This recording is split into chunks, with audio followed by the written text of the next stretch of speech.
Pues muy buenos días o buenas tardes o noches. Esperamos que no tengas que estar por la noche escuchándonos, pero muy buenas desde todas las partes que nos estáis viendo, que nos estáis diciendo por ahí: Francia, Grecia, Nápoles, preciosas ciudades y países.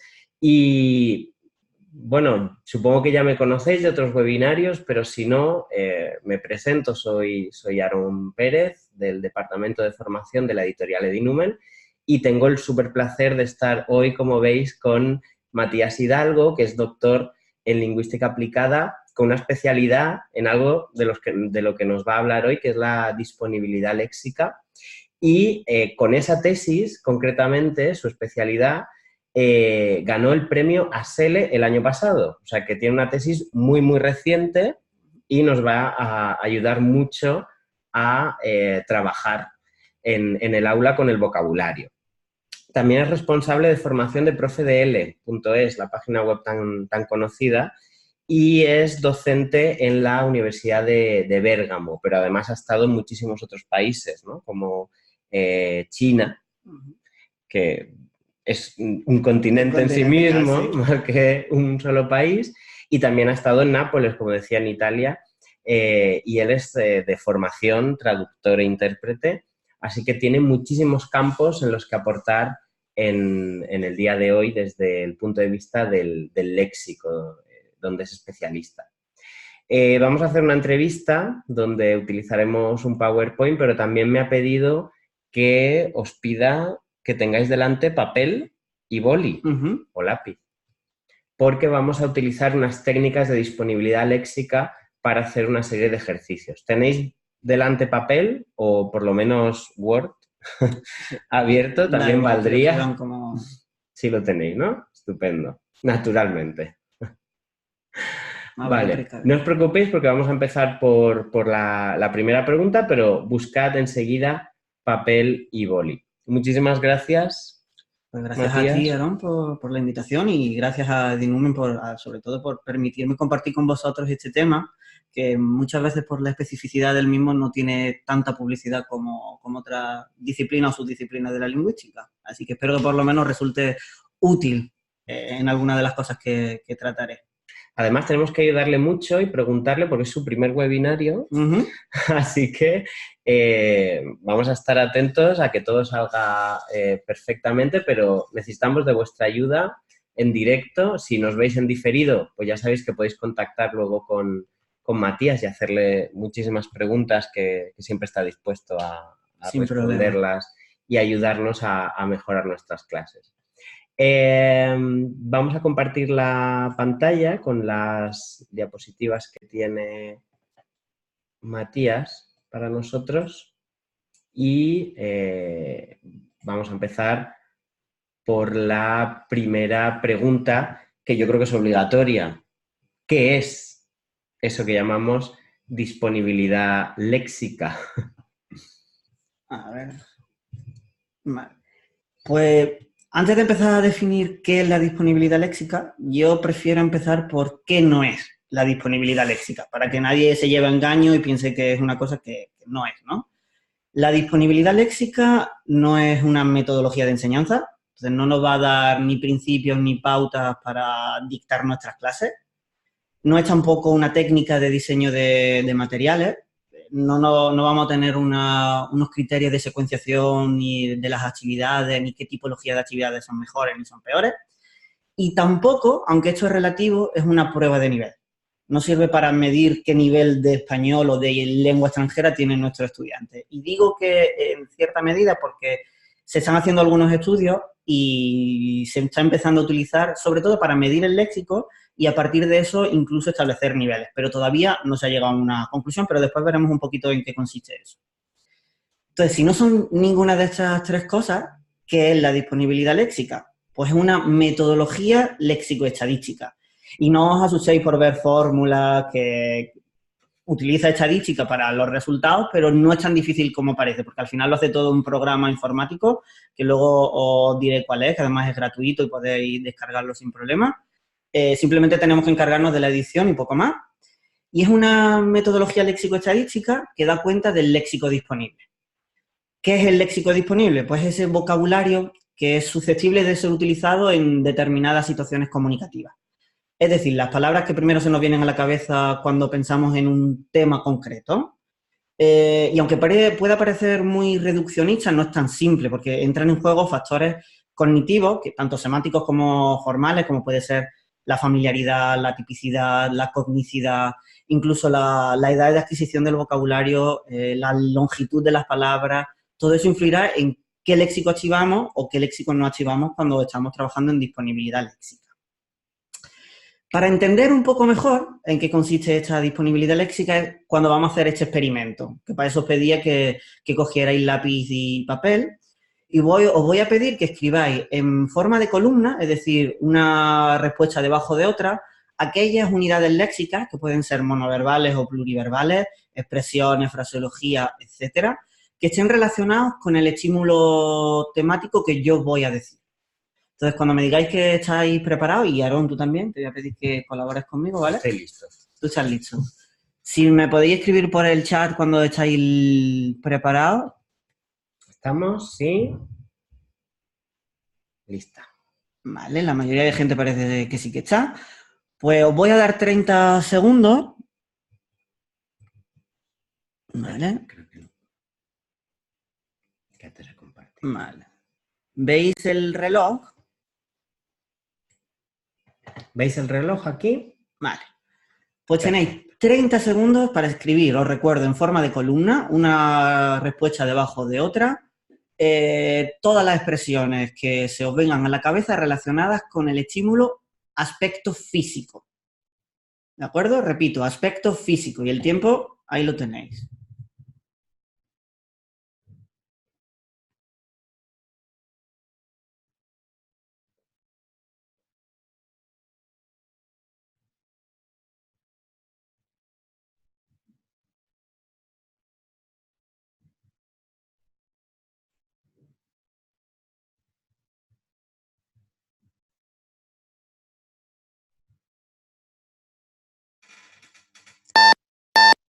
Vale, los 30 segundos han pasado. No sé cuántas respuestas habréis escrito. Imagino que no demasiadas, porque 30 segundos es poco. A ver si esto pasa. Vale. Pues si podéis escribir las 5 primeras palabras que habéis escrito. Aquí tenemos a Sergio que nos dice cara, brazos, pies delgado. ¿Qué más tenemos? Josefa, que ha hecho hasta 7. Cara, brazos, pies y delgado. Recordad, era aspecto físico. Nariz, pelo, descuidado. Pelo rubio, falda, piernas, ojos, pelo rubio, hojas, ropa, cuerpo, pelo. Gordo, alto, delgado, elegante, viejo, joven. Vale. Y Aarón, ¿puedes compartir tú qué 5, qué 4 palabras Sí, yo he hecho 4 porque me lo pienso mucho. Vale. Cabeza, nariz, boca y párpados. Vale. Si os fijáis, muchas de vuestras respuestas coinciden. Sí es cierto que hay algo que no me esperaba, que muchos habéis ido a partes del cuerpo, más que a aspecto físico como tal, ¿no? Sí que hay gente que luego ha puesto bonito, feo, gordo. Entonces, vale, si os fijáis, estas son las respuestas que hicieron una muestra de 440 estudiantes sinohablantes y sus 5 primeras palabras en común son guapo, feo, alto, bajo, gordo. Normalmente estas palabras coinciden. Pues ¿para qué sirve esta forma de recopilar el vocabulario? Pues si esta misma técnica la aplicamos a un mayor número de informantes, en el caso que yo he traído eran 440 informantes sinohablantes, pero normalmente estos estudios se han hecho casi siempre con nativos, ampliamos los centros de interés, que es el nombre que reciben disponibilidad léxica los estímulos temáticos, y en lugar de 30 segundos dejamos 2 minutos, que es el tiempo estandarizado, y aplicamos después la fórmula que veis ahí, tendríamos el léxico más disponible de una comunidad de habla. ¿Qué quiere decir eso? El léxico más prototípico, más representativo para ese estímulo temático de una comunidad de hablantes. En este caso podría ser nativo, y eso supondría una base de gran utilidad para la selección del vocabulario que se debería enseñar sobre ese tema en concreto. Si para los nativos Esos resultados son las unidades más prototípicas, supuestamente son las más útiles desde el punto de vista de la disponibilidad y por tanto las que se deberían enseñar en primer lugar junto con otros criterios que ahora después veremos. Y eso es, en resumidas cuentas, un poco lo que es la disponibilidad léxica. Yo creo que a mí me ha quedado muy claro y además lo hemos hecho de manera muy práctica. No sé si por el chat nos puede decir la gente si ya conocía este concepto, si lo acaba de conocer y si, como dice Matías, le parece útil para saber qué léxico está en esa parte más disponible, más accesible y más rápida. Por aquí lo están conociendo por primera vez y les parece útil a mucha gente. La mayoría de gente no lo conocía y mira, hay gente que sí que lo conocía, pero para la mayoría parece que es nuevo. Entonces me parece... Pues ahora vamos a ver un poquito más después qué otras utilidades se pueden sacar de saber esta información de nuestros estudiantes. A mí lo que me plantea duda es cómo has llegado a interesarte, ¿no?, por esta disponibilidad léxica aplicada a L, porque como tú dices, la mayoría de estudios están hechos con nativos, entonces no sé en qué momento hizo clic y decir, mira, esto que se usa con nativos se puede aplicar a L y si hay alguna relación directa en esa investigación previa. Pues a ver, los antecedentes de la investigación en disponibilidad léxica surgen en la década de los 50, que es una disciplina joven, pero ya tiene 70 años casi. Y surge de la mano de lingüistas franceses porque estaban preocupados de cómo mejorar la selección del vocabulario, sobre todo en la enseñanza del francés, porque se dieron cuenta que los criterios que se utilizaban hasta la fecha tenían una serie de limitaciones. Hasta la fecha, el principal criterio era la frecuencia. Y junto con otros límites tenía que la mayoría de palabras más frecuentes, por lo menos las primeras, son palabras gramaticales, aquellas palabras vacías de significado, como preposiciones, conjunciones, artículos, pero además muchas palabras temáticas que podemos considerar útiles, sobre todo cuando están restringidas a un determinado tema, quedaban fuera de la frecuencia. Y no tenemos que irnos muy lejos. Si comprobáis el examen del modelo 0 del DELE del nivel A1 del Instituto Cervantes, palabras como aseo, antipático, baloncesto, cafetería, gafas, supermercado, que estaréis de acuerdo conmigo en que son palabras de gran utilidad, no están entre las 5.000 palabras más frecuentes del español según el diccionario de David del 2018. Entonces, los límites existen. La disponibilidad léxica fue una de las maneras de superar esos límites. Como ha apuntado Aarón, y he dicho anteriormente, surgió sobre todo estudios en nativos. Y con nativos hispanos, el precursor fue Humberto López Morales, que su primer estudio lo hizo en Puerto Rico, y además es el fundador del Proyecto Panhispánico de Disponibilidad Léxica, un proyecto que aúna investigaciones en casi todos los países de habla hispana. De hecho, existen resultados que son diccionarios de léxico disponible para casi todas las sintopías nativas, aunque están muy enfocadas en la sociolingüística y la dialectología. Fue Alberto Carcedo González quien en el año 2000, a finales de la década de los 90, se interesó por aplicar esta metodología en estudiantes finlandeses de español, porque se dio cuenta que podía servir para saber qué conocimiento tenían y qué deficiencias tenían en comparación, sobre todo, con nativos. Después se han hecho más estudios, como el de Marta Samper Hernández, con estudiantes en inmersión, al igual que Marta Sánchez Sau, que también hizo con estudiantes universitarios en Andalucía, Camela Tomé Cornejo, que analizaba los centros de interés. Hay varios estudios y mi tesis doctoral, que está enfocada en sinohablantes, que es del año 2017. ¿Y por qué me decidí yo a estudiar este tema en estudiantes chinos?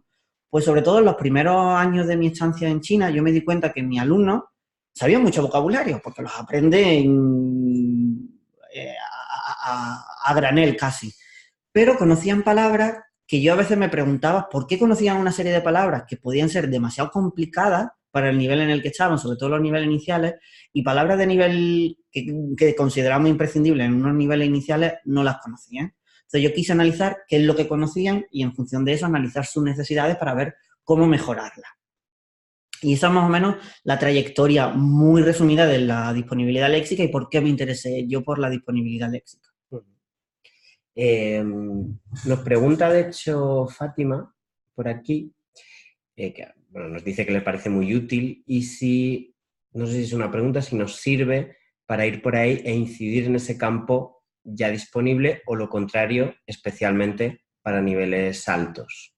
Sobre todo es mucho más práctico en niveles iniciales, porque tanto en niveles iniciales como en niveles superiores, las primeras palabras que se nos vienen a la cabeza suelen coincidir. Entonces, para niveles superiores habría que aumentar la especificidad del centro de interés que estamos trabajando. Yo lo uso con mis estudiantes de nivel C1 y C2. Trabajamos temas como la política, pues yo lo divido en elementos, votaciones o partidos políticos, para activar qué conocen, como la típica lluvia de ideas que utilizamos en clase, yo lo utilizo con mis estudiantes de niveles superiores.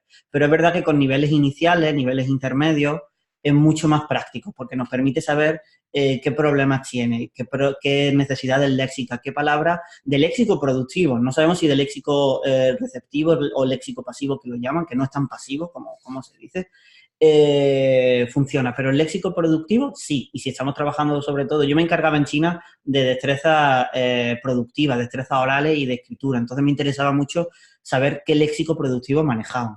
Pero en resumidas cuentas, sobre todo con niveles iniciales. Es uno de los límites que tiene la disponibilidad léxica por ahora, cómo aplicarlo en niveles superiores.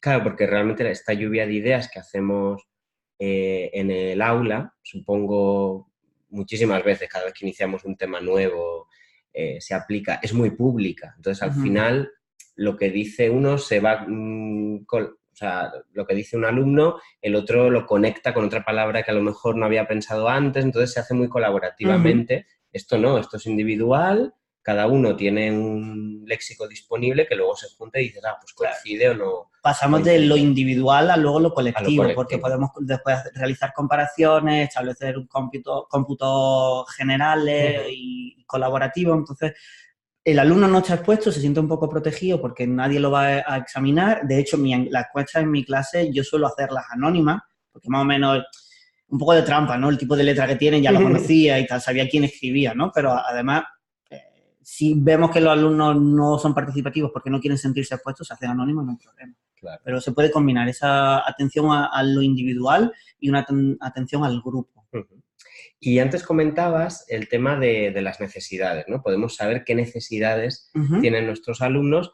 Concretamente, uno de los mayores escollos, ¿no?, que tenemos como profesores es hacer un análisis de necesidades sistemático y efectivo. Entonces, ¿crees que aquí la disponibilidad léxica podría aportar herramientas para mejorar estos análisis centrados en el léxico? Claro. Con limitaciones, como todo, porque la disponibilidad léxica no es la panacea, sino la mayoría de los que estáis aquí ya la conocería y estaría todo resuelto, pero sí que nos permite analizar necesidades, que en muchos casos todos estamos hartos de escuchar, no, tenemos que adaptar nuestros materiales, nuestros contenidos, nuestras clases a las necesidades de los intereses de nuestros estudiantes.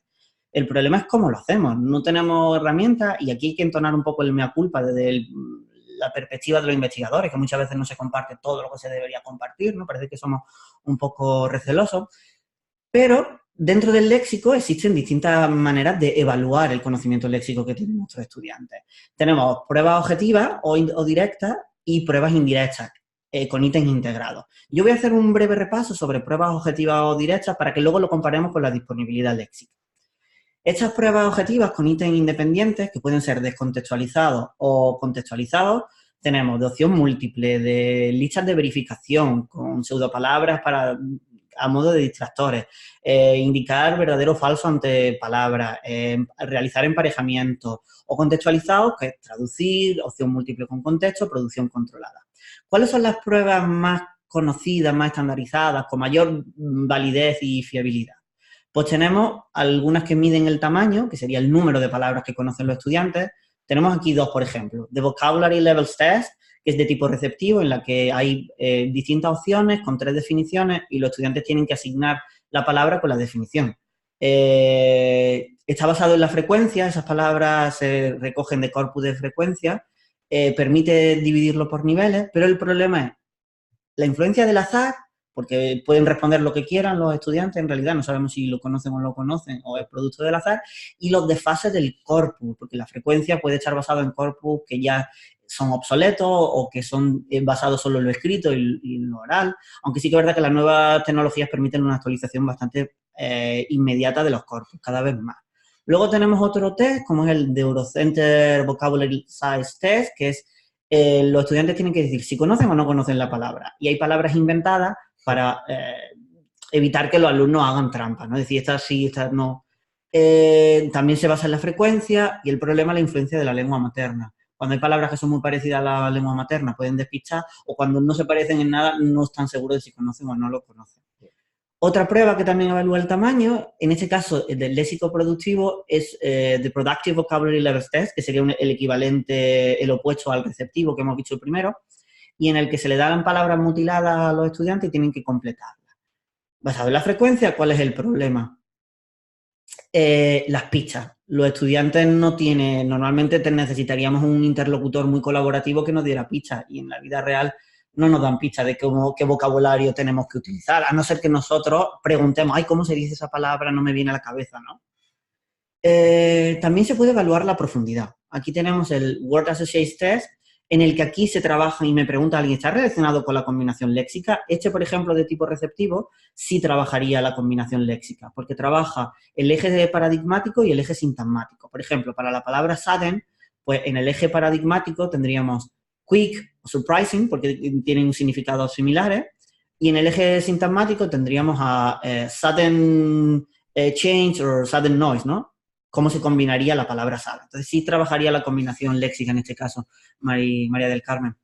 Luego tenemos otro que es el Association Vocabulary Test, en el que aquí es como un intruso. ¿Qué palabra no tiene relación semántica con el resto? Tenemos sacerdote, iglesia, región. Pues en este caso, región sería la palabra que no tiene conexión con el resto. Luego tenemos otro que es una mezcla entre receptivo y productivo. Es una prueba escalar en la que se pasa, el alumno evalúa desde no he visto en mi vida esta palabra a la he visto, la conozco y la puedo usar en una oración. Algunas de las críticas que se hacen es que es demasiado reduccionista, pero hay que romper una lanza en favor de todas estas porque estas pruebas son fiables, son válidas y cada una tiene un propósito concreto. Yo, de hecho, esta prueba escalar la estoy usando para una investigación en léxico que estoy desarrollando ahora mismo. Entonces, todo tiene su utilidad. Hay que ver si nos sirve o no nos sirve para lo que queremos. Después tenemos otras pruebas de evaluación de la profundidad, como sería el LEX 30, que estas sí se parecen a la metodología de la disponibilidad léxica que hemos visto. Son un test productivo de libre asociación, se le da un estímulo temático, que es una palabra extraída de un corpus de frecuencia, y los alumnos tienen que aportar por lo menos 3 palabras. ¿Qué problema hay? El tiempo. Solo tienen 30 segundos, que es lo que habéis tenido vosotros, que es poquísimo. Entonces, la disponibilidad léxica lo aumenta a 2 minutos, por ejemplo. O The Word Association Test, que en este caso es parecido al LEX 30, de tipo productivo, pero el límite es 3 palabras. Los alumnos solo pueden plantear 3 palabras.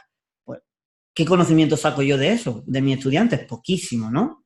Entonces, ante esto, vemos que hay límites en estas pruebas. Límites basados en la frecuencia, como hemos visto, las palabras gramaticales, que se dejan fuera en palabras temáticas, que hay relatividad y obsolescencia de los corpus en los que se basan esa frecuencia, que cada vez se está solucionando, eso sí, pero todavía hay límites, que la mayoría son de léxico receptivo y la productividad no se trabaja tanto. Eso significa que el conocimiento que nosotros estamos evaluando es un conocimiento predeterminado. ¿Y qué pasa con la profundidad de ese conocimiento? No sabemos hasta qué punto, con el test que hemos visto de 3 palabras, qué profundidad puedo conocer ahí de mis estudiantes.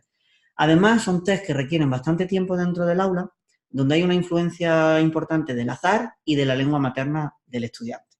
¿Qué aporta la disponibilidad léxica o las pruebas de léxico disponibles en este caso? Pues son test de libre asociación, de respuestas abiertas, de léxico productivo, donde se mide la extensión, cuántas palabras conocen los estudiantes, pero también la profundidad, en menor medida, eso sí, pero podemos ver el orden en el que actualizan ellos las palabras, se pueden activar bloques léxicos, no está limitado a unidades monoverbales, como yo os he dicho en las instrucciones. Es verdad que cuesta, porque al principio siempre se nos vienen unidades monoverbales, pero podemos diseñar una prueba específica para activarme solo expresiones combinatorias léxicas. Y es relativamente rápido en el aula, porque para cada tema necesitaríamos 2 minutos. Cierto es que fuera del aula necesitamos más tiempo, pero como todo, para corregir necesitamos tiempo, para preparar las clases necesitamos tiempo, y incluso este proceso se puede acelerar con la ayuda de los estudiantes. Entonces, la disponibilidad léxica sería una herramienta para evaluar la competencia léxica de nuestros estudiantes y detectar necesidades léxicas y de estrategias de evocación, que ahora veremos un poquito más adelante sobre estas necesidades léxicas. Os pongo un ejemplo, ¿de acuerdo? De cómo aplicar esta metodología. Es un ejemplo de 51 estudiantes chinos divididos en dos grupos de 2 años académicos diferentes con un número bastante similar, 26 y 25 estudiantes.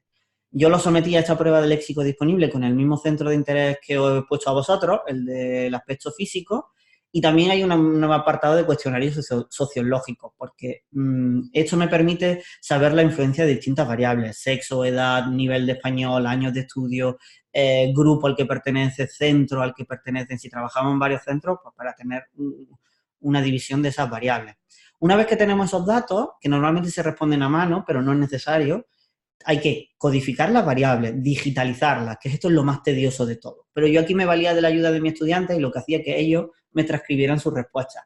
Cogían las respuestas de un compañero, le echaban una foto a las suyas para que otros se pudieran llevar sus respuestas y ellos me lo transcribían y me lo mandaban. Al mismo tiempo yo le pedía que hicieran actividades con eso. ¿Qué palabras conoce tu compañero que tú no conoces? ¿Qué palabras conoces tú que tu compañero no conoce? Y eso permite la reflexión y desarrollar estrategias de metacognición. Yo esto no lo conozco. ¿Eres capaz de definir todas las palabras que conoce tu compañero? ¿Conoces todas las palabras que tú no has escrito y que tu compañero sí? Corrige los errores de tu compañero. Porque como veréis después luego en algunos ejemplos, hay errores cuando ortográficos o de pronunciación que lo extrapolan a la grafía en las respuestas. Después lo pasamos en un archivo específico al programa para tratarlo informáticamente y con la aplicación de la fórmula que tiene en cuenta la frecuencia de aparición, es decir, cuántas veces aparece la misma palabra entre los distintos informantes, y la posición, por eso era muy importante escribirlo en forma de columna, pues nos da un índice de disponibilidad. Con todo eso tendríamos un... No me pasa la diapositiva. ¿Qué está pasando? Ah, vale, sí. Un análisis cuantitativo, que no es lo más importante, pero ya nos da indicios de que hay diferencia entre el grupo 1 y el grupo 2. El grupo 1 tiene un total de palabras de respuestas 286 frente a 225 del grupo 2. Eso traducido en número de vocablos, que significan las palabras diferentes, es decir, Aarón activa guapo, feo y alto, y yo guapo, feo y bajo. Las respuestas en total son 6, pero los vocablos son 4. Guapo, feo, alto y bajo. ¿Vale? ¿Se entiende esa diferencia entre palabra y vocablo? Queda clara, ¿no? Vale. Pues en ese promedio de palabras, superior el grupo 1 frente al grupo 2. Y en el índice de cohesión, que es la similitud en las respuestas de los distintos informantes, dan respuestas mucho más similares al grupo 1. Hay más cohesión. Vale, entonces, eso ya me dice que el grupo 1 y el grupo 2 tienen necesidades diferentes. Pero esto no es lo que más me interesa. Lo que más me interesa es el análisis cualitativo. Aquí tenemos las respuestas homogeneizadas para todo el grupo, ¿vale? Después veremos las respuestas individualizadas. En verde son las respuestas comunes entre ambos grupos y en negro las respuestas que difieren entre ambos grupos. El material que yo prepare, esto ya me dice que el material que yo prepare no va a servir igual para el grupo 1 que para el grupo 2 porque tienen necesidades diferentes. ¿Qué necesidades tienen? Pues si hacemos una compatibilidad de las respuestas, solo un 41% de todas las respuestas coinciden. Hay un 60% de divergencia entre los alumnos. Significa que tienen necesidades diferentes. ¿Cuáles son esas necesidades? El grupo 1, por ejemplo, conocía la palabra la combinación pelo marrón, pero no conoce pelo castaño. Pues yo ya tengo ahí información de qué elementos necesitan de mi atención y de más trabajo. El grupo 2, por ejemplo, conocen pelo rojo, pero no pelirrojo. Tienen menos presencia de color en el grupo 1 frente a la ausencia de oscuro u oreja en el grupo 2. Vocablos complejos en los dos casos como lóbulo, pálido, son alumnos de nivel inicial. Lóbulo, pálido, rechoncho o patoso. ¿De dónde han obtenido esta información? ¿Me sirve a mí para algo esa información, el conocimiento que tienen mis alumnos? No conocen la palabra nariz y utilizan amarillo en lugar de asiático. En ese caso, porque en China muchas veces ellos se definen como amarillos. Entonces, una cuestión de pragmática que también se ve en palabras como gordito, rellenito. Pero ellos conocen el uso pragmático de gordito, rellenito o no. Entonces, yo tengo que saber por qué conocen eso. Prefieren la estructura tener el pelo rubio o moreno en lugar de ser rubio o moreno. Seguramente porque se evitan las concordancias. En este caso, ser rubio, ser rubia, ser moreno, ser morena. No conocen la palabra claro. Incluyen referencias a accesorios, a ropa y al carácter. Y aparte del cuerpo también en algunos casos, como habéis hecho vosotros. Entonces, estos solapamientos de La diferencia, me preguntan por aquí, Sandra, la diferencia entre vocablo y palabra. Palabra es todas las respuestas. Aarón dice guapo, alto y feo. O guapo, feo y alto. Y yo digo guapo, feo y bajo. Las respuestas son 6, 3 suyas y 3 mías. Pero si comparamos, él tiene guapo y yo también, un vocablo, él tiene feo, yo también, 2 vocablos, él tiene alto, otro vocablo, 3, y yo tengo bajo, 4 vocablos. ¿Te queda claro, Sandra? De nada. Perfecto. Entonces, aquí ya vemos diferencias entre los dos grupos y necesidades entre los dos grupos, ¿no? Que si vamos a las necesidades individuales, que se comparten entre muchos de mis estudiantes, ya vemos problemas ortográficos. Problemas de las tildes, problemas que utiliza... En algunos son casos por influencia de su dialecto, donde no diferencian algunos sonidos consonánticos, pero también problemas con las sonoras y las sordas. Gorto, cordo, legro. ¿Vale? Luego problemas de concordancia, ojos azul, pelo morena, boca pequeños. Luego tienen problemas de ambigüedad, que no sé exactamente si son de ambigüedad o de interferencia, luego hablaremos un poquito de eso, en el que escribían abrazo en lugar de brazo y abajo en lugar de bajo. No sé si querían escribirlo aposta a eso o eran interferencias que no han asimilado bien la diferencia entre abrazo y brazo o bajo y abajo. Todo esto ya me está dando pistas de hacia dónde tengo que diseñar mis materiales en este tema en concreto, ¿no? Y otros problemas léxicos como cara ronda, ojos almendra, que algunos me podréis decir, pero ojos almendra se puede decir un ojo de color almendra, ¿no? Pero en este caso era un informante que tenía conocimiento de italiano y quería decir la forma de su ojo, que en italiano, los ojos achinados, nosotros en italiano se le llama ojos de almendra, ¿no? Occhi a mandorla. O luego pelo gordo, que no sé exactamente si él quería decir pelo corto o quería decir un pelo grueso con mucho volumen, ¿vale? Entonces aquí, además, también podemos tener información sobre sus estrategias de evocación. Esto significa cómo almacenan, o intuitivamente cómo podemos ver que almacenan el vocabulario en su lexicon mental y cómo lo tienen organizado para después activarlo, ¿no? Lo hacen según clústeres fonémicos, combinaciones de similitud por sonido, brazo abajo, bajo abajo. Lo hacen por combinaciones frecuentes, como pelo largo, pelo corto. Eso quiere decir que un alumno ha empezado a escribir pelo largo y su siguiente respuesta es pelo corto, su siguiente respuesta es pelo liso, su siguiente respuesta es pelo rizado. Entonces, si tenemos estas pistas de cómo lo almacenan, vamos a utilizarlo también para presentarle el vocabulario, con una serie de medidas que ahora después os explicaré. Lo hacen con asociaciones sinonímicas, escriben delgado, flaco y seco. Luego escriben con asociaciones antonímicas, delgado, gordo, alto, bajo, guapo y feo. Y con interferencias del inglés. Unidades completas como long hair o cognados, como puede ser active o activo. Entonces, todo eso ya me da mis pistas de qué elementos tengo que tener en cuenta porque ellos tienen problemas o porque no conocen a la hora de seleccionar el vocabulario, de diseñar materiales, etc. Y esto sería una aplicación práctica de cómo es... Desde luego, yo nunca pensé que tendría tanto jugo luego para sacarlo en la parte de análisis. Nos han preguntado antes o teníamos algún comentario. Bueno, lo primero es que sí, que las diapositivas os las entregaremos a las personas asistentes y después nos dice Mónica que la disponibilidad léxica de los nativos es cada vez más reducida. Dice que las estadísticas de Italia dicen que una persona para expresarse tiene un vocabulario general de unas 500, 600 palabras.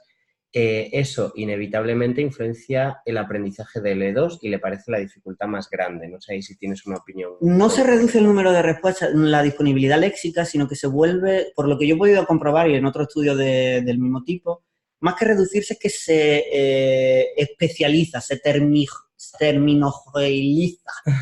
Qué palabra tan difícil, perdonadme. Hay una especialización terminológica en cuanto a las respuestas. Empiezan diciendo, por ejemplo, con partes del cuerpo, pues cara, brazos, cabeza, y se acaba nombrando los músculos, esternocleidomastoideo y oides y ese tipo de respuestas. En cuanto a la limitación de palabras que utilizamos normalmente, 500, 600 palabras, que es lo que has dicho, no tengo constancia de esos datos que tú manejas sobre estadística italiana. Pero es verdad que las palabras más frecuentes, las que utilizamos en el día a día, suelen ser muy repetitivas, ¿vale? Sobre todo en el plano oral, mucho más que en el plano escrito.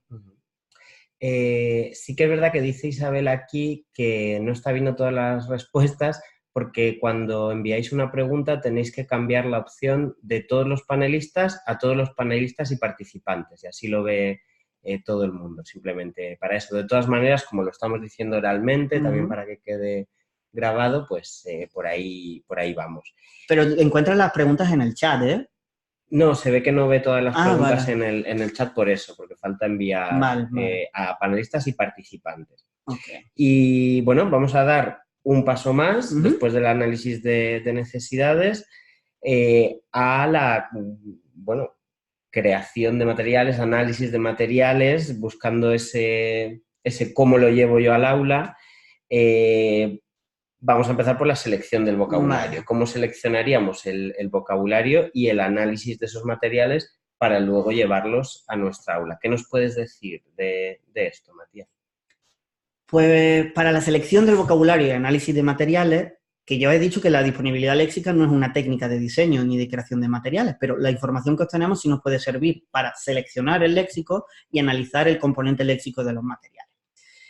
Hemos visto que uno de los criterios de selección era la frecuencia, con sus límites. Otro de los grandes criterios que tenemos ahora, que muchos manuales de editoriales se basan en él, es el PCIC, ¿no? El Plan Curricular del Instituto Cervantes, donde tiene la sección de nociones específicas, donde hay un listado de palabras y unidades léxicas.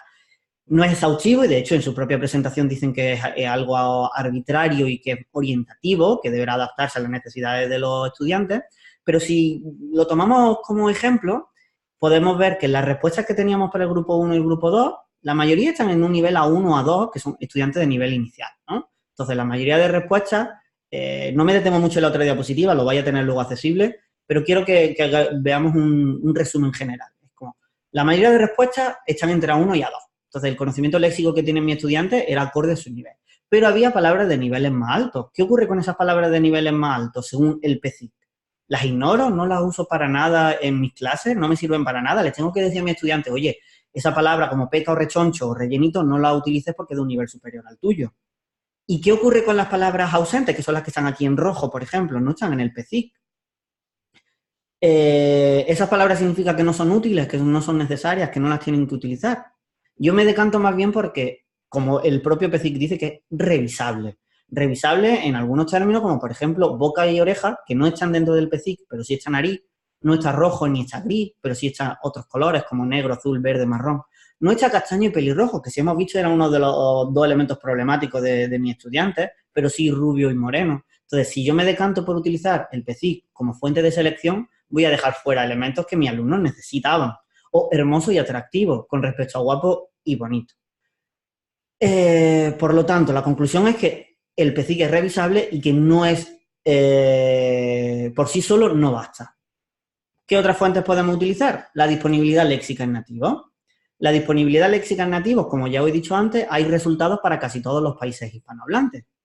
La mayoría de palabras que veis, las respuestas de mis estudiantes, encontraban equivalencia en los diccionarios de léxico disponible de nativo. Entonces, la mayoría de esas palabras las podía encontrar en léxico disponible en nativo. ¿Qué límites encontramos? Que muchos de estos estudios ya tienen 20 años. Entonces, están desfasados. Y que la mayoría de centros de interés que se han analizado, los estímulos temáticos, no eran específicos para la enseñanza de L. Entonces, ahí encontramos un vacío que hay que llenarse. Entonces, yo lo veo como algo positivo en realidad, que da pie a la investigación. Hay que seguir investigando, tanto en nativos como en estudiantes, sobre centros de interés específicos para la enseñanza de lengua extranjera. Y ya se está empezando a hacer algo de ello para selección de vocabulario meta, y después hablaré un poquito de eso.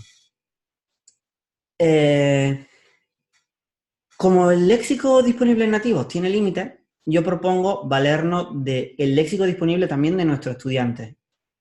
Usar ese análisis de necesidades en nuestro beneficio, porque tendríamos información de qué conocen y de qué desconocen.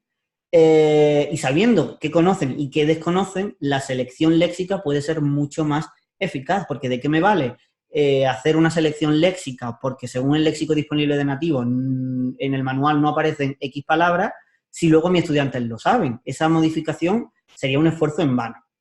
Además, el léxico que desconocen o en el que tienen problemas es en el que yo voy a centrar mi atención. Esos elementos desconocidos problemáticos los voy a introducir dentro de un aprendizaje intencionado.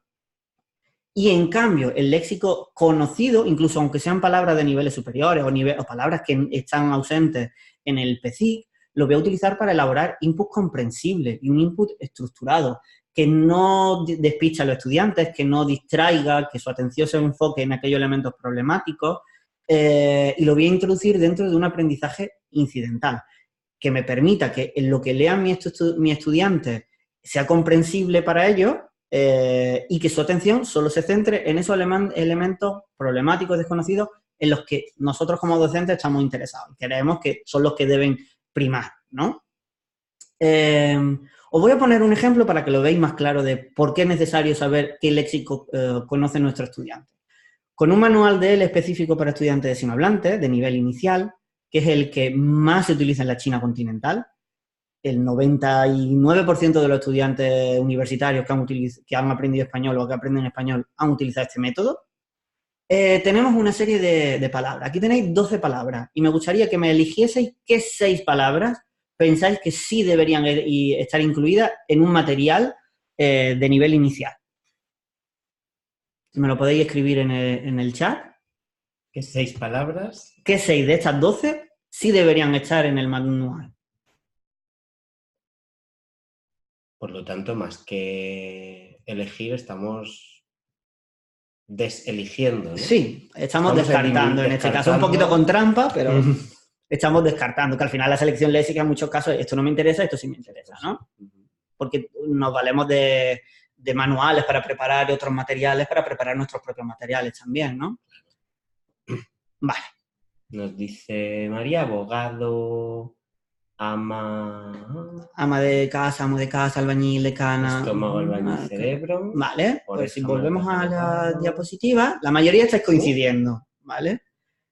Estaba fácil porque estaba puesto, si os fijáis, en rojo serían las palabras que debería incluir el manual.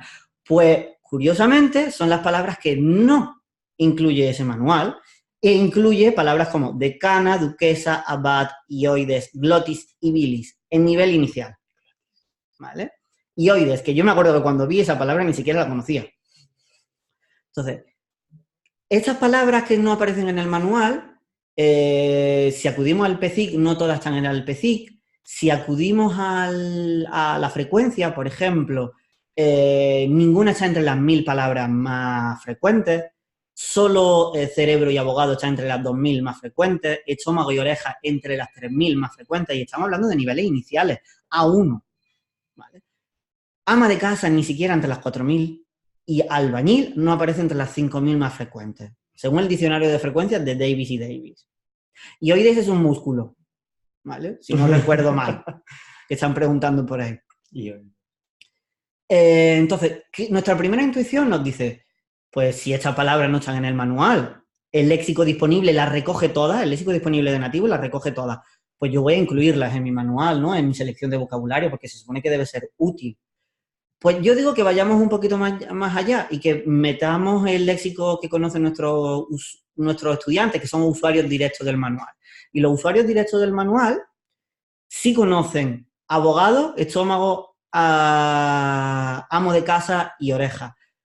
Pese a que no están en el manual y no conoce albañil y cerebro. ¿Qué conclusiones extraigo yo de esto? Pues las conclusiones que yo extraigo es que cambiar en el material, incluir las 6 palabras, quizás es un esfuerzo poco rentable, porque el tiempo y el espacio, porque los materiales son finitos, los puedo dedicar a otros elementos más problemáticos, que en este caso sería albañil y cerebro. Si ya abogada, ama de casa, oreja y estómago lo conocen, ¿para qué voy a dedicarle demasiado esfuerzo? Lo puedo incluir en un aprendizaje incidental, para ese input comprensible o ese input estructurado. ¿Qué significa esto? Que lo adquieren por otras fuentes. ¿Cuáles son esas fuentes? Un hueso, dicen por aquí, que es el ioide. Me he confundido, pensaba que era un músculo. Gracias. Pues es complicado saber cuáles son, porque las fuentes a las que están expuestos nuestros estudiantes cada vez son mayores y están fuera de nuestro control. Es verdad que en China se puede controlar un poquito más porque los materiales son muy específicos en determinadas asignaturas.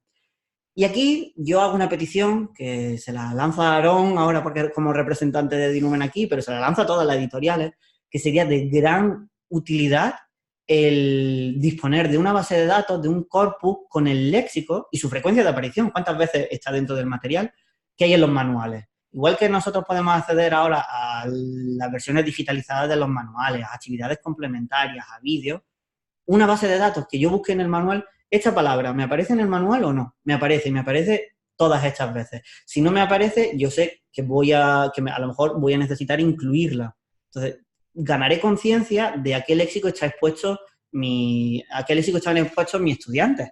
Porque yo sé a qué gramática están expuestos, pero no sé qué vocabulario. Entonces, es verdad que es inabarcable el vocabulario, pero si podemos controlarlo o tener conocimiento de qué conocen, qué no conocen, qué van a ver y qué no van a ver, pues yo puedo personalizar mucho más la enseñanza, sobre todo cuando estamos trabajando estos estudiantes que tienen unas necesidades particulares, temáticas, porque son médicos, porque se quieren ir de vacaciones. Entonces, si tenemos que satisfacer esas necesidades y esos intereses, es una de las formas. ¿Qué podemos deducir de todo esto? Que ni la frecuencia, ni el PECIC, ni la disponibilidad léxica son suficientes. Hay que utilizar una combinación. Hay que basarse también en criterios subjetivos. Lo que Greff y Van Passel ya decían en el año 71, que debemos valernos de criterios objetivos corregidos. Yo me valgo de una selección básica basada en elementos objetivos y después los corrijo, los mejoro, los complemento con criterios subjetivos basados en mi experiencia, en mi intuición como docente y en el conocimiento que tengo del contexto en el que me estoy desenvolviendo. Y esto sería un poquito así una bicha de cómo seleccionar vocabulario y cómo satisfacer las necesidades. Hay mucha gente por aquí que está alabando un poco las buenas ideas. Nos dice Birma que en sus textos aparece la frecuencia, eso ya es una ventaja. ¿En dónde aparece la frecuencia? No sé si Birma nos puede porque ampliar. Sería estupendo. También nos decían, aparte de hablar de yoides y de todas estas palabras maravillosas, no sé si teníamos... tenemos una pregunta de Elena, que nos hemos pasado un poco por hacer otras actividades, que decía que hay que tener en cuenta el tipo de alumnado y el lugar donde se vive para determinar el vocabulario más básico. Una mamá marroquí sabe mucho de cocina, pero nada de ocio. Un joven rumano, por ejemplo, puede saber mucho de fútbol, pero nada de historia o cultura. Pero ambos, ¿qué necesitan para vivir, comunicarse y progresar en mi ciudad, por ejemplo? Nos pregunta como problema que podemos encontrarnos. Si te fijas, está relacionado un poco con lo que he dicho antes, ¿no? De cómo podemos satisfacer los intereses partiendo ya de un vocabulario meta. Tenemos un vocabulario seleccionado que es básico, que nos permitirá desenvolverse en ese tema y luego vamos a aumentarlo para satisfacer esas necesidades, ese vocabulario personal, que no son elementos contrapuestos ni mucho menos.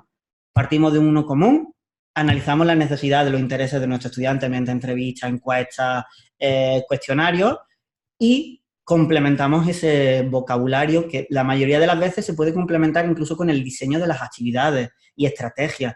Diseñemos unas actividades en las que, bueno, y en tu entorno, ¿qué vocabulario del que hemos visto necesitas? ¿Cuál te sirve? ¿Qué otro necesitarías? ¿Qué palabras conocías ya que no hemos visto? Entonces, vamos estimulando un poco ese vocabulario personal, que no es en absoluto contradictorio con un vocabulario básico, pero un mínimo debemos partir porque no podemos dejarlo todo a la improvisación o a las necesidades de los estudiantes, ¿no? Sí.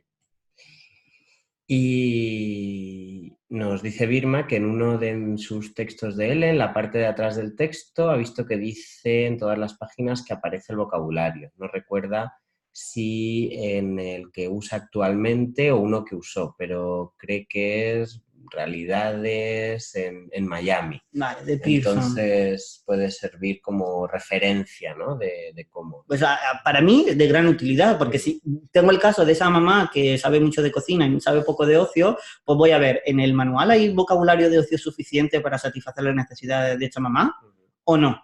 Pues si lo busco y me dicen no, yo ya sé que tengo que preparar ese material. también nos dice por aquí Elena, ¿no? Que la lengua está viva, nacen y mueren palabras, también hay que tenerlo en cuenta, ¿no? Neologismos, en todos Evidentemente. los casos, y no siempre nos satisfacen los corpus, que como dices están muchas veces obsoletos, o los diccionarios, que todavía más, ¿no? Porque cada vez que se publica uno... Como decíais, la lengua está viva la lengua y los está manuales viva. no son la única fuente. Exacto, exacto. Nos pregunta María del Carmen, una gran pregunta, ¿cuántas veces hay que decir una palabra en contexto para saber que está asimilada? Vaya pregunta. Wow. No hay una respuesta única, porque dependen de muchos factores cognitivos, factores de repetición. Hay estudios que se han hecho de distintas modalidades, unos que trabajan con el reconocimiento ocular, ¿no? Se les pone al alumno una palabra y cuánto tiempo tarda el cerebro en reconocerla a través de la velocidad de los ojos. Y la mayoría de estudios sí que coinciden que más o menos en una media de 8 veces, entre 6 y 10 veces que deba aparecer. Pero hay palabras que tienen una fuerte carga emotiva, una carga emocional, que con una sola vez que lo veamos la aprendemos. Yo pongo un ejemplo que yo lo viví, ¿no? Yo cuando estudiaba italiano jurídico, y me acuerdo que una vez me apareció la palabra contumacia. Contumacia, y espero no equivocarme y recordarlo bien, creo que no me equivoco, significa rebeldía en italiano, que era dichiarazione di contumacia, declaración de rebeldía, cuando alguien no se presenta en un juzgado y está citado. Yo esa palabra la aprendí una sola vez porque a una compañera de piso le dije cuando la vi, digo, se llamaba Pili, digo, Pili, ven con tu macha, ¿no? En lugar de con tu macho, yo le decía, ven con tu macha. Y a mí esa palabra no se me va a olvidar nunca. Entonces, y la vi solo una vez. O palabras en las que tengan una carga negativa incluso. Has cometido un error. A mí me pasó con la palabra autista. En italiano, autista significa conductor. Que no es, y autista de español sería autístico. Pues yo me acuerdo que me dijeron una vez que tenía que comprar un billete donde estaba el autista y yo iba buscando una asociación de personas con discapacidad. Entonces, pasé tal vergüenza cuando al final lo descubrí que esa palabra no se me olvida nunca. Tiene ese componente emocional que muchas veces no es medible objetivamente, sino que depende mucho de factores individuales. Vamos a continuar. Yo quiero hacerte otra pregunta, porque hemos ido partiendo, ¿no? de los análisis, de la selección y luego del análisis de los materiales que tenemos, como por ejemplo el plan curricular, que efectivamente tiene sus carencias. Esperemos que lo renueven pronto teniendo en cuenta todos estos aspectos. ¿Cómo podríamos llevarlo? ¿Qué ejemplos hay de adaptación e incluso de creación de materiales, teniendo en cuenta esta disponibilidad? Vale. Repito, y a lo mejor voy a ser muy pesado, pero la disponibilidad léxica no es una técnica de creación de materiales. Pero todo lo que hemos visto sí nos puede servir para crear y adaptar los nuestros. ¿Vale? Entonces, hemos visto que teníamos necesidades ortográficas y de pronunciación. Pues si vemos que en esta temática se producían estas necesidades, no hay mejor manera que diseñar actividades de integración de la ortografía y de la pronunciación. Y Aarón es uno de los grandes defensores de integrar la pronunciación en el resto de destrezas y de tareas, ¿no? Entonces, si vemos que en el momento en el que estamos tratando la descripción del aspecto físico del carácter se han producido estos problemas, pues es un gran momento para integrar el trabajo con las sordas y las sonoras, por ejemplo, ¿no? También teníamos problemas de clúster fonémico. Vamos a ver a qué se deben esos clústeres, esa confusión entre brazo abajo, bajo, abajo, ¿no?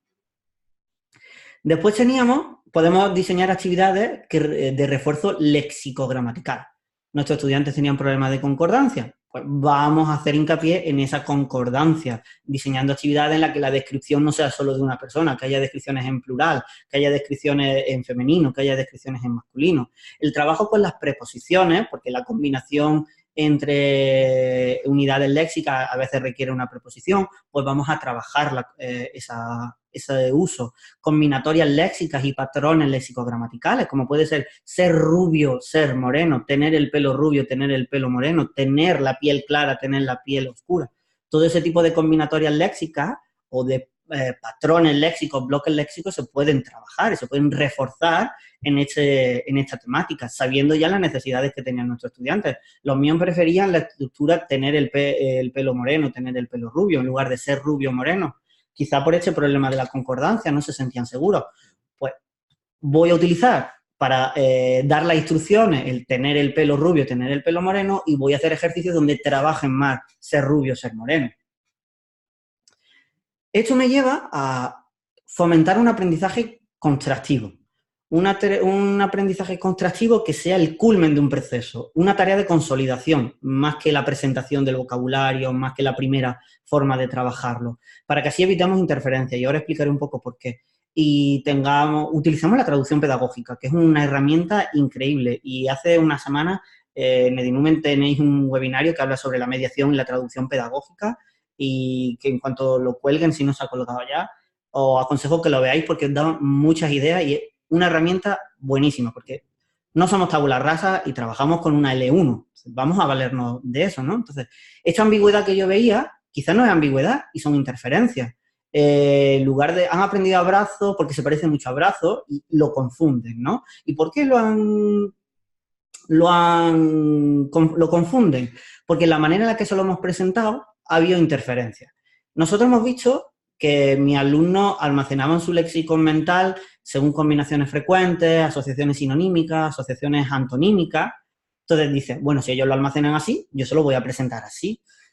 Cuidado, porque hay estudios que demuestran que presentar el vocabulario, agruparlo por sinónimos, por antónimos, por campos semánticos, es decir, misma categoría gramatical, y compartir un nodo de significado, produce interferencias. Os pongo un ejemplo que seguramente a más de uno os pase, o tenéis alumnos a los que les pasa. A mí en italiano confundo arriba y abajo. Arriba es su y abajo es you. Me cuesta mucho incluso pensarlo, ¿no? Porque tienen significados muy parecidos e incluso fonéticamente suenan muy, muy parecidos. Su, you. Pero me pasa lo mismo en chino, porque es shan y sha. Suenan igual, comparten un nodo de significado. Yo cuando lo he aprendido, esas interferencias no las he asimilado. Ocurre con estudiantes que tengo de inglés, ocurre con el antes y el después, el after y el before. Lo confunden. A mí me ocurre con el he y con el she, y seguramente que a muchos de vosotras, porque sois la mayoría mujeres, os ocurre también.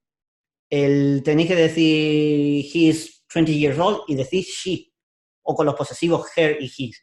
Eso se produce porque se ha presentado el vocabulario de forma conjunta, cuando comparten ese nodo de significado, son sinónimos o pertenecen al mismo campo semántico. ¿Qué opciones se nos plantean aquí? Pues presentar esos elementos que pueden presentar interferencias de manera separada.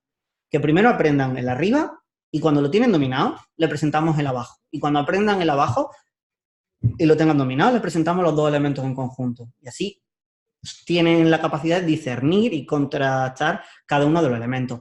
Presentarlos también en campos léxicos, en lugar de en campos semánticos, que sean de distintas categorías gramaticales, no siempre la misma categoría gramatical, no siempre sustantivo, no siempre verbo. En combinatorias léxicas diferentes. Si tengo que presentar la diferencia de frío y caliente, pues presento agua fría y café caliente, pero no agua fría y agua caliente. Y utilizar reglas mnemotécnicas, como hemos dicho, lo de contumacha, asociarlo con una manera que se parece al español de ven contumacha, la técnica de la palabra clave. Cuantas más asociaciones, más decisiones tomemos con el vocabulario, mucho mejor. En cuanto a productos que ya están viendo la luz o que se están trabajando con ellos basado en la disponibilidad léxica, por ejemplo, tenemos un proyecto de la Universidad de Extremadura que se llama LexicaLex, en colaboración con docentes de la Universidad de Granada y en el que yo colaboro también, que se pretende establecer un vocabulario meta. Un vocabulario meta que compatibilice resultados del léxico disponible, léxico frecuente y las propias nociones específicas del PECIC. Así se plantea adaptar el PECIC y complementar. Esa revisión que yo decía que se hacía necesaria en algunos casos, pues basarse en disponibilidad léxica junto con el léxico frecuente para mejorar esas nociones específicas. La Universidad de Jaén también han confeccionado un diccionario temático infantil para enseñanza a niños basado en disponibilidad léxica. Las definiciones, las palabras que se incluyen se valen de esta metodología léxico-estadística. En la Universidad Rovira y Virgili sé que hay investigadores trabajando en la confección de diccionarios específicos para sinohablantes. Han analizado sus necesidades, han analizado áreas específicas como de economía y de salud y están confeccionando estos diccionarios. También tenemos investigadores de la Universidad de Sevilla y de Málaga, donde trabajando con nativos han hecho un inventario cacográfico en el que recogen los problemas ortográficos con mayor índice de disponibilidad y a partir de esos resultados han creado una aplicación para que sus alumnos la utilicen y mejoren en la ortografía y mejoren también en la lectoescritura. Y os decía al principio que la disponibilidad léxica no es una prueba de nivel, pero se está trabajando como posible prueba de medición léxica. Rogani y Milton en el año 2017 hicieron un estudio para estimar el tamaño del léxico productivo de estudiantes y vieron que sus resultados eran comparables a los de otras pruebas como el Productive Vocabulary Levels Test que vimos antes, el de las palabras mutiladas, y que además era equiparable a 1/3 del léxico receptivo, según los resultados que tenían con otro test que no hemos visto, que es el XLEX de Mira y Milton del año 2003. Entonces, parece ser que es un método viable para medir el léxico que conocen los estudiantes y a partir después de ello sacar nociones, indicios de qué nivel pueden tener los estudiantes. Pero además nos permiten los propios productos de disponibilidad léxica, los diccionarios, esos listados de palabras, podemos utilizarlos para adaptar las estrategias y las técnicas de aprendizaje de nuestros estudiantes.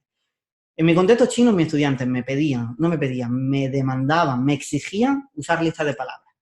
Y yo al principio, que como creo que muchos de vosotros, era reticente, pero después, investigando, he visto que la animadversión que sentimos por la lista de palabras no está justificada por ningún estudio. No hay ningún estudio que diga las listas de palabras son malas. El problema es cómo utilizamos esa lista de palabras. Pues yo utilicé la lista de palabras con mis estudiantes. Listas de nativos y sus propias listas para trabajar, tomar decisiones con ellas, trabajar relaciones semánticas, clasificar las palabras, agruparlas, añadir más, crear mapas conceptuales, buscar el intruso, que son actividades que todos utilizamos pues, basándonos en los listados de léxico disponible, trabajar la sinonimia y la antonimia, recordar mejor después que en la presentación del vocabulario. Coger las listas de mis estudiantes y que buscaran los errores, trabajando la reflexión, estrategias metacognitivas. Antes hemos visto estrategias cognitivas, por ejemplo. Definirle las palabras a sus compañeros, estrategias comunicativas, relacionarlas con otras definiciones, estrategias cognitivas, la mímica. Hay estudios que demuestran que en determinadas tareas de lectura los gestos son mucho más potentes que las imágenes, incluso, cuando están asociados a las palabras. Estamos trabajando estrategias compensatorias. Si no sabes explicarlo con palabras, hazlo de manera no verbal. Vamos a una reflexión gramatical, estrategias cognitivas, clasifícala según su categoría gramatical. Dame ejemplos a partir de esta palabra que sean adjetivos, que sean adverbios, que sean sustantivos, que sean verbos. Formar su femenino, cambiar el género, el número. Trabajar la escritura, damos una serie de palabras que escriban. No lo he inventado, no es la pólvora hecho, ni mucho menos, pero es basándonos en los resultados de disponibilidad léxica y ponemos atención en la forma que a nosotros nos interesa, ¿no? Asociarlo con imágenes, que es algo brutal, que ellos creen sus propias flashcards, ¿no? Además, estamos haciendo ellos ser conscientes y partícipes en el propio proceso de diseño de los materiales. Cosas más lúdicas, como una simple competición que a mí me sirve para saber qué sabe cada alumno, cada grupo, ¿no? Un tema y a ver qué grupo activa más palabras. O yo tengo un listado y ellos tienen que averiguar qué palabras tienen. Así me puedo garantizar que conocen las palabras que yo quería que conocieran. El tabú de toda la vida con las palabras prohibidas para averiguar una palabra, o un tabú inverso. Una palabra que tienen que averiguar usando obligatoriamente en cada una de las definiciones estas palabras que yo les doy. Entonces, yo ya les estoy obligando a utilizar un output forzado, el que yo quiero, ¿no? Y si ellos no son conscientes ellos saben que no saben esas palabras, automáticamente ganan conciencia de, uy, aquí hay un problema, aquí tengo una deficiencia. Su atención está preparada para que tú inmediatamente le proporciones input relevante que supla esa carencia. Una gincana fotográfica. Le da una lista de palabras y que busquen en las clases, entre sus compañeros, fotos de ese elemento. Algo más lúdico. Un pasapalabra, trabajando por orden alfabético, un apalabrado, donde cogemos las palabras y las descomponemos para trabajar la ortografía, por ejemplo. Y esos son ejemplos de adaptaciones o creación de material que podemos hacer. Estoy un poco en shock. ¿Por qué? Pues estoy un poco en shock porque son muchísimos recursos, muchísimas pautas, actividades, elementos que debemos tener en cuenta. Yo sé que ha sido todo muy rápido, imagino que por el tiempo, pero bueno, como va a quedar grabado y tendréis las diapositivas. Y fíjate, nos escribe Emilia sobre libros sobre problemas con estudiantes con alemán como lengua materna. De estos hay bastantes, yo creo, que hacen análisis Seguramente si hace comparativo. una búsqueda por Google, San Google muchas veces nos da, pero por ejemplo tenéis en ACL se publican normalmente estados de la cuestión sobre ese tema, de qué problemas hay, cómo es la situación de la enseñanza de español por países. Tenéis a María Méndez y Mar Galindo que están trabajando en un proyecto del Atlas de L, donde analizan la situación de la enseñanza de español por países. Hasta la fecha se ha hecho el de Europa Oriental, ahora se está trabajando el de Asia Oriental y se trabajará en distintos volúmenes y seguramente hay una sección dedicada a problemas muy frecuentes en ese tipo de estudiantes. No quería irme, no quería que nos fuéramos, aunque estamos un poquito fuera de tiempo, sin que Matías nos diera unos consejos finales y un poquito de bibliografía también para ampliar, que supongo que aquí hay muchísimo, aunque ya has dado muchas, bueno, has dado grupos de investigación que están en ello, nombres concretos, pero para alguien que quiera, por ejemplo, pues eso, profundizar en su propio contexto, bueno, ¿cómo podría hacerlo? Preguntan si por África también. La idea es que también desarrollar el de África, ese volumen. Pues como conclusiones, es que yo creo que la disponibilidad léxica es un método relativamente rápido y participativo para diagnosticar las necesidades de los estudiantes y que nos permite adaptar su estrategia, trabajando estrategias memorísticas, cognitivas, comunicativas, metacognitivas y sus técnicas, las listas de palabras, por ejemplo, en mi caso. Recuperando ese léxico que conocen, pero podemos diseñar actividades con input comprensible, que no dificulte la comprensión de los textos. Cumpliendo el principio de cobertura de que un 95% de los textos, de las palabras de un texto deben ser comprensibles para que no haya problemas. En alguna de las actividades que os he propuesto, obligamos a los alumnos a producir un output forzado para ganar conciencia de qué saben y qué no saben, dónde tienen problemas e inmediatamente solucionar esos problemas.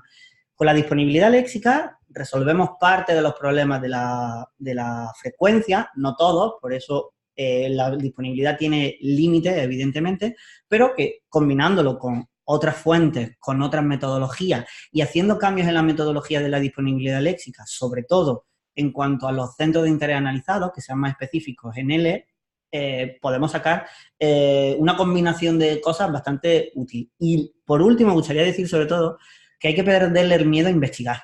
Hay que combinar la didáctica con la investigación. Y para investigar no hay que escribir una tesis doctoral, no hay que escribir en artículos, no hay que trabajar en la universidad. Investigación, acción. Voy a investigar qué pasa en mi clase, qué problemas tengo y cómo puedo solucionarlos. Y si podemos compartirlo, pues mucho mejor, porque todos nos podremos valer. Si sabemos qué problemas tienen nuestros estudiantes alemanes, porque trabajamos en Alemania, o mis estudiantes alemanes, quizás a otra profesora que trabaje en Alemania les pueden venir bien, ¿no? Esta es la bibliografía recomendada, que luego tendréis acceso a ella, así que no me voy a parar mucho. Sí quiero pararme un poquito porque tenéis herramientas para analizar la disponibilidad léxica. Dispolex, que es accesible online, hay que registrarse, Dispogal, Dispogen y Lexicalex. Yo recomiendo sobre todo Dispogen porque es un programita que ahí tenéis un tutorial de cómo utilizarlo y un enlace también para descargárselo. Entonces lo podéis usar en vuestro ordenador sin tener que depender de internet ni nada, es bastante sencillo. Una vez que has visto el tutorial, y tenéis también un curso de disponibilidad léxica en ese enlace. Entonces, si tenéis ganas, si tenéis interés, podéis sacarle mucho más partido a esto.